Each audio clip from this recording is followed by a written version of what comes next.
সাধুগুরু বৈষ্ণবের চরণ ধর।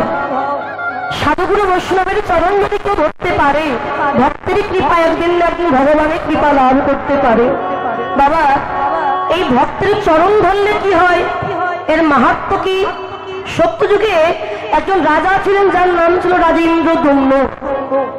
আর এই রাজা ইন্দ্রদম্ন খুব ভক্ত ছিল, কৃষ্ণ ভক্ত বলুন বা হরি ভক্ত, ভক্ত মানুষ। তার নিত্যদিনের কর্ম কি জানেন? আগে মন্দিরে ভগবানের সেবা দেবেন, তারপরে ভক্ত সেবা, তারপরে নিজের সেবা করে। আজকে যখন মন্দিরে বসে ভগবানের সেবা পূজা করছে, এমন সময় এক ঋষি এসে ডাক দিয়েছেন, যার নাম হচ্ছে অগস্ত্য। অগস্ত্য ঋষি এসে মন্দিরের দুয়ারে দাঁড়িয়ে ডাক দিয়েছেন, রাজেন্দ্রদম্ন,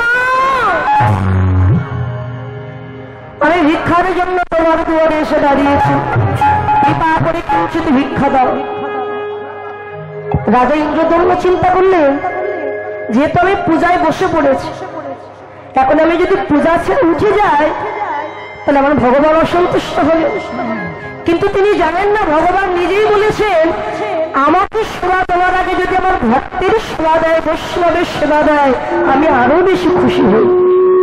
আমার হতে আমার নাম বড়, নাম হতে ভক্ত বড়, আর ভক্ত হতে ভক্তের চরণের ধুলি আরো বড়। রবীন্দ্রদম্ন চিন্তা করেন, যেহেতু পূজায় বসে পড়েছি,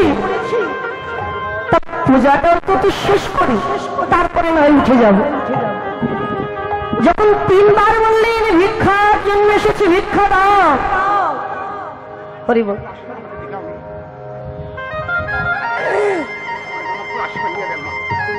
আপনারা সবাই এই কৃষ্ণ ভক্ত বাবার জন্য আশীর্বাদ করবেন, গোবিন্দ তাকে ভালো রাখেন, সুস্বাস্থ্য দান করেন, এবং এমন করে সাধুগুরু বৈষ্ণবের সঙ্গ লাভ করতে করতে একদিন যেন গোবিন্দের চরণ লাভ করতে পারেন। তাই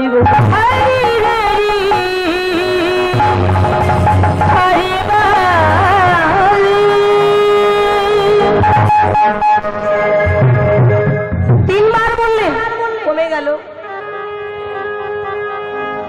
হ্যালো, যখন উঠলেন না, তখন অগস্ত্য ঋষি প্রধান্বিত হয়ে রাজা ইন্দ্রদম্নকে অভিশাপ দিলেন, ইন্দ্রদম্ন, আমি একজন ঋষি, তোমার দুয়ারে এসেছিলাম ভিক্ষার আশায়। আমাকে যখন ভিক্ষা না দিয়ে তুমি যে পাপ করেছো, যে অন্যায় করেছো, যে পশুর মতো আচরণ করেছো তুমি, আমি তোমাকে অভিশাপ দিলাম। এবার তোমার পশু কুলে জন্ম হবে, তুমি একটা হাতি হয়ে জন্ম নেবে। আরে অভিশাপ পেয়ে ইন্দ্রদম্ন রাজা ছুটি এসে অগস্ত্য ঋষির চরণ দুখানা হৃদয়ে জড়িয়ে ধরেছে। ঋষিবর, পাপ যখন করেছি, সাজা তো পেতেই হবে। আপনি আমার অভিশাপ দিয়েছেন আমি পশু কুলে জন্ম নেব, আমি পশু কুলে যাই, তাতে আমার দুঃখ নয়, শুধু আমাকে আশীর্বাদ করুন হে ঋষিবর, যে কুলেই জন্ম হোক না কেন, আমি যেন কৃষ্ণ ভক্ত হতে পারি, আমি যেন প্রভুর নাম গাইতে পারি। আশীর্বাদ দিলাম তোমার, তুমি পশুকুলে জন্ম নেবে, হাতি হয়ে জন্ম নেবে, তবে তুমি কৃষ্ণ ভক্ত হবে। যথাক্রমে রাজা ইন্দ্রদম্ন পশুকুলে জন্ম নিলেন, একটি হাতি হয়েছে। হাতি হয়েছে বটে, কিন্তু পূর্ব জন্মের সমস্ত কথা তার মনে আছে। কেন তার হাতিকুলে জন্ম হলো? অন্যান্য পশুদের সাথে হাতিদের সাথে তা দেখছে, আজকে জঙ্গলের পথে একটা কুমির, বিশাল বড় একটা কুমির শুয়ে আছে।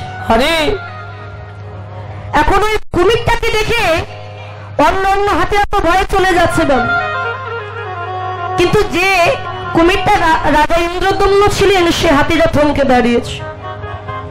অন্যান্য হাতিগণ বোঝাই, ভাই সামনে বিপদ, কোথায় যাচ্ছিস তুই, ফিরে আয়, ফিরে আয়। তো হাতিটা বলল, ভাই কুমিরটা কেন এখানে পড়ে আছে, আগে আমাকে একটু জানতে হবে। তো কুমিরটার কাছে গিয়ে হাতিটা ডেকে বলছে, ভাই তোমার স্থান তো জলে, তা তুমি জল ছেড়ে কেন এই শুকনো জায়গায় এই জঙ্গলের পথে শুয়ে আছো। তখন কুমিরটা হাতিকে ডেকে বলছে, তুমি যখন আমাকে ভাই বললে, তুমি আমার দাদা। দাদা, আমি না চাইছি আমি হেঁটে জলে যাব, কিন্তু আমার শরীরটা এত খারাপ, আমি চাইলেও আমি জল পর্যন্ত যেতে পারছি না। তা যদি কেউ একটু কৃপা করে আমাকে জল পর্যন্ত দিয়ে আসতো, একটু উপকার হতো। তা রাজা ইন্দ্রদম্ন যিনি ছিলেন হাতি, তিনি বললেন, ঠিক আছে ভাই, তুমি যখন আমাকে দাদা বলেছো, আমি তোমাকে আমার পিঠে করে আমি তোমাকে জলাশয়ে নিয়ে যাচ্ছি। সুরে করে তুলে পিঠে নিয়েছি, পিঠে নিয়ে পাশে একটা জলাশয় পেয়েছি। সেই জলাশয়ের কাছে গিয়ে বলছে, ভাই এই তো তোমার জল, এই তো যেমন জলাশয়, যাও। তা বলছে, ভাই তুমি একটু নিচে নামো না দাদা। হাতিটা তখন কুমিরটিকে নিয়ে এই যে হাঁটু জল পর্যন্ত নেমেছে। ও ভাই, এবার তুমি যেতে পারবে না দাদা, আর একটু নিচে নামো না। এখন কোমর পর্যন্ত নেমেছে, যেতে পারবে? যে জলাশয়তে নেমেছে সেই জলাশয়ের নাম হচ্ছে নর্মদা নদী, আর একটু নামো না ভাই। এই বলে যখন হাতিটা গলা পর্যন্ত নেমেছে, কুমিরটা তখন তার পিঠ থেকে নেমে একেবারে জলের নিচে গিয়ে তার চরণে কামড় বসে। আচ্ছা বাবা, হাতির শক্তি বেশি নাকি কুমিরের শক্তি বেশি বাবা? উপরে হাতি, জলে কুমির। জলে তার শক্তি বেশি। এত নিজেকে ছাড়ানোর চেষ্টা করছে, কিন্তু কিছুতেই ছাড়াতে পারছে না। তখন হাতিটা দেখলো, আমি তো আর বাঁচবো না, কেননা তার রক্তে, হাতিটার এমন করে কামড়ে ধরেছে, তার রক্তে নর্মদা নদীর জল লাল হয়ে গেছে। হাতিটা ভাবলো, আমি তো বাঁচবো না। তার মৃত্যুর আগে আমার আরাধ্য দেবতা নারায়ণ, তাকে একটা পুষ্পাঞ্জলি দিয়ে যায়, যদি আর কোনোদিন এমন ভাগ্য না হয় আমার। তার সুর দিয়ে ওই নদী থেকে একটা পদ্ম ফুল তুলেছে। পদ্ম ফুল তুলে হাতিটা তখন ডাকছে, নারায়ণ প্রভু দয়াময়, আর বোধহয় তোমার নাম করা হবে না, একটু পরে আমার প্রাণ পাখিটা চলে যাবে। আমার প্রাণ চলে যায়, তাতে কোনো দুঃখ না, যদি শেষবারের মতো তোমার চাঁদ বদনটা একবারে দেখতে পেতাম। এই বলে হাতি কাজ। আচ্ছা বাবা, যে কুমিরটিকে এত সাহায্য করলে, সে কুমিরটা কেন তার চরণে কামড়ে ধরল? এই কুমিরটি কে? এই কুমিরটা পূর্ব জন্মে তিনি গন্ধর্ব রাজার পুত্র ছিলেন, যার নাম ছিল রাজা হুহু।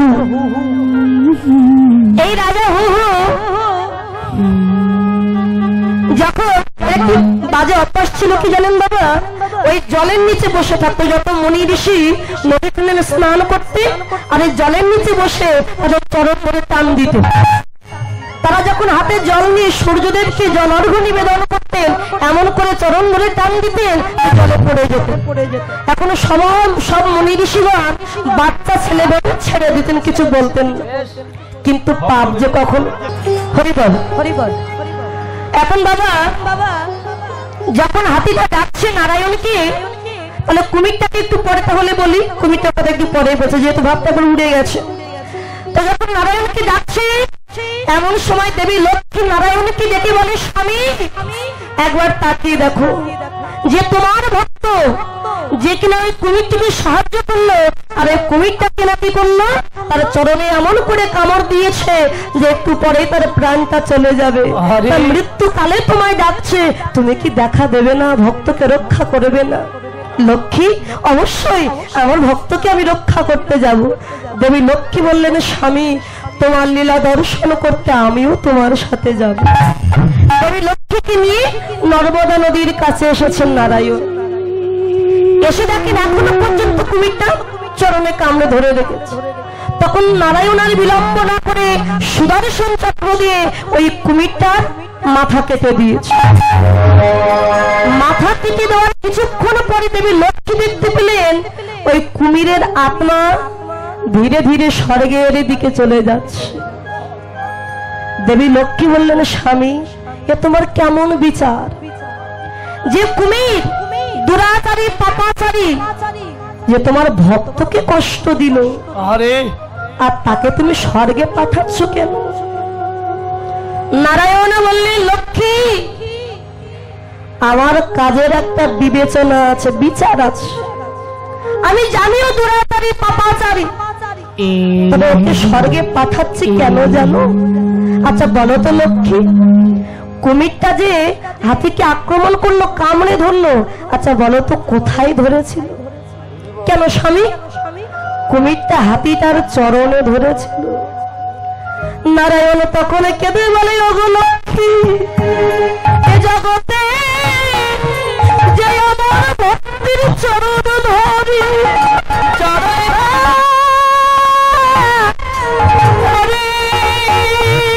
যদি কোন সাধুগুরু বৈষ্ণবের চরণ ধরে থাকতে পারি, বলো বলো আমি কি আর দূরে থাকতে পারি? ভক্তির আমি ছুটে যাই আমার ভক্তির কাছে, আমার ভক্তির কাছে গিয়ে দুটি বাহু প্রসার করে বলি, ভক্তরি কেন আর দূরে দাঁড়াই আছি, একবারই আয় ভক্ত, ভক্ত আমার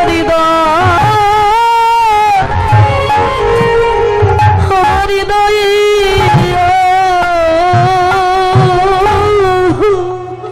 ওরে ভক্তরে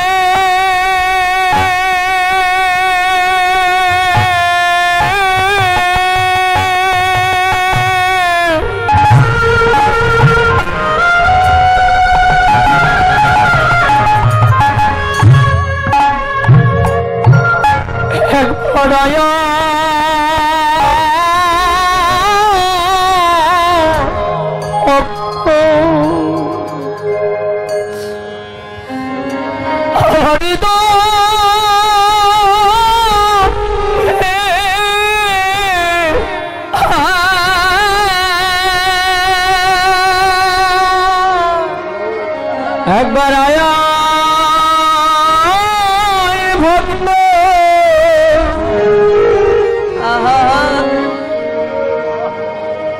ভক্ত আমার হৃদয়ে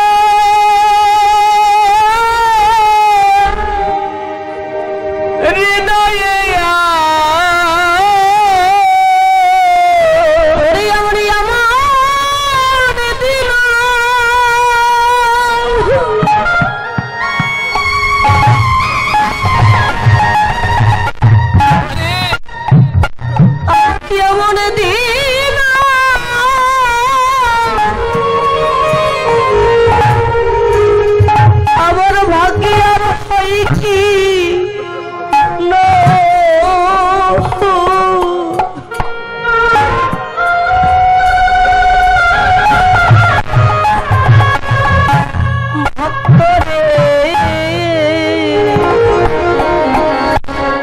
একবারে আয়া ভক্ত, পরে আমার হৃদয়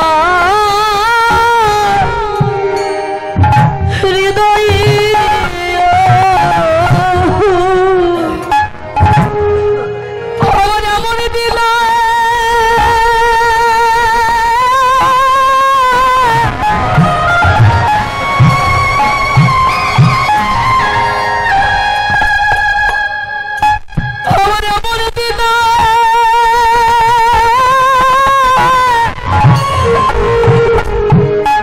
আমার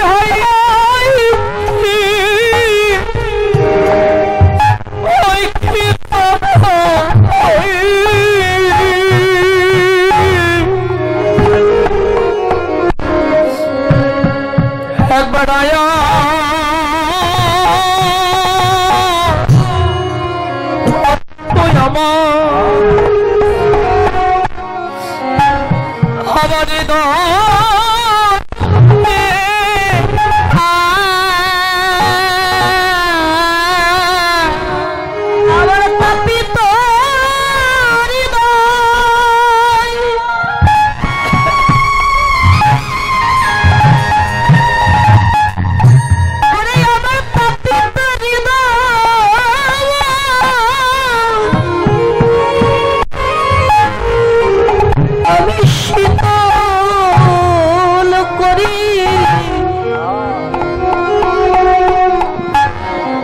বারে আয়া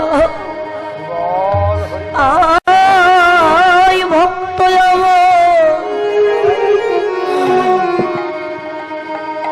আমার হৃদয়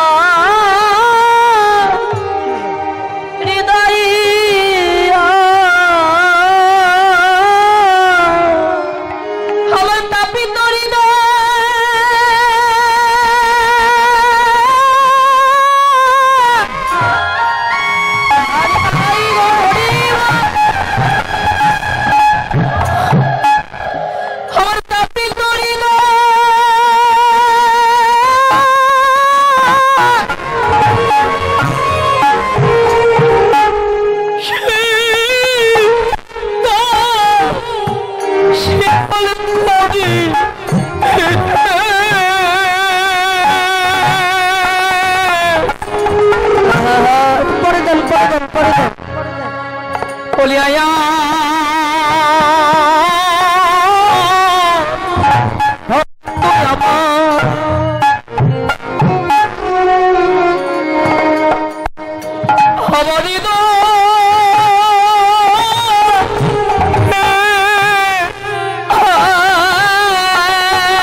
যে আমার ভক্তের চরণ ধরেছে